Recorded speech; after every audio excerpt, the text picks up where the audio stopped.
I'm going to ask you a question that might sound familiar.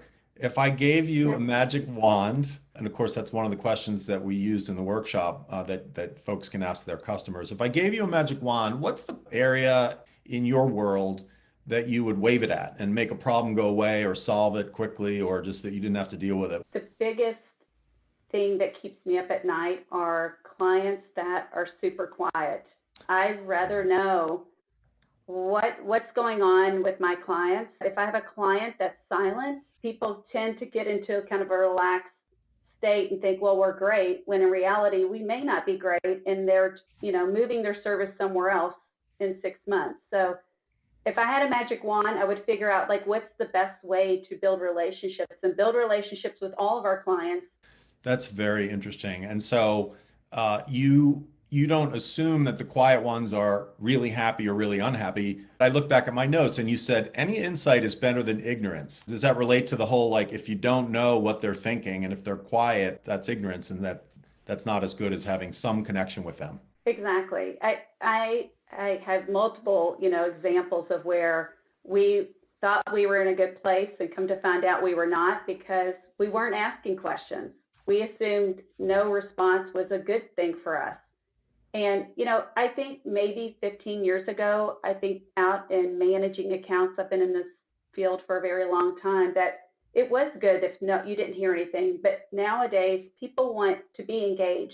They want to be Yeah, listened to. Now people want a relationship with the person they're doing business with. right. And that's what we're trying to do here. And that's the reason why we hired you to help us kind of on this continuum to how do we ask the right questions, open-ended questions to get deeper and build these relationships. I wanted to know what was on your whiteboard that Mm-hmm. was sort of one of the things that you said, this is something we have to tackle that did lead you to connecting with me and agreeing that you needed some help in this area of, let's call it, again, having more strategic customer conversations. What was the outcome you expected or what was the problem you were identifying? This probably won't be no surprise, but the pandemic itself really turned things for us in that we used to be able to travel and meet people face to face, and you can gather a lot of information in person, the body language. And now we've been doing everything remote and through phone